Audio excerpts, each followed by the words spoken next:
Should you be using AI to hire salespeople right now? And if you are, how do you know it's actually helping you make better hiring decisions, not just faster ones?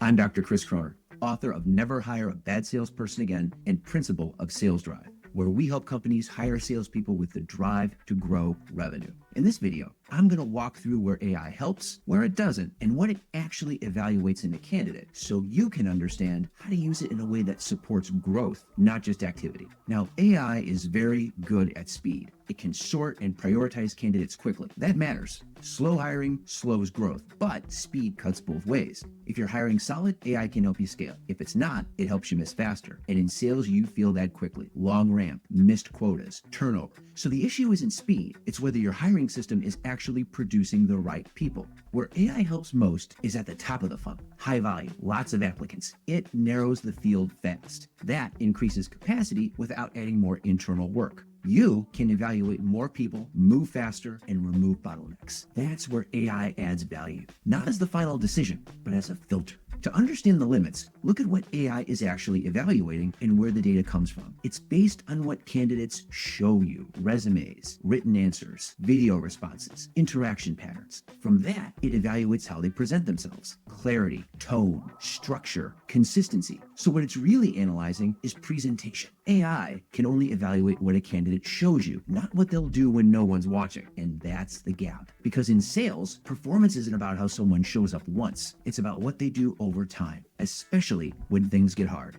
So what happens? You hire people who look strong early, they communicate well, they interview well. AI ranks them highly. But once they're in the role, things change. Because real performance shows up under pressure, rejection, uncertainty, targets. That's where internal drivers matter. Need for achievement, competitiveness, optimism. Those determine whether someone actually produces, and they don't always show up in how someone presents. You can end up adding people without adding revenue. And if that keeps happening, growth becomes unpredictable. At that point, hiring isn't helping you grow, it's holding you back. So how do you fix it? You give each step a clear job. AI narrows the pool. That's speed. Then you use a sales assessment to evaluate what actually drives performance. Then you interview to confirm how the person will operate day to day and whether that matches what the role really requires. Each step does something different. That's what makes the process work. Now, you're not just moving faster, you're increasing the odds that each hire produces. That's the difference between activity and performance. Growth doesn't come from hiring more people. It comes from hiring people who perform. If you're using AI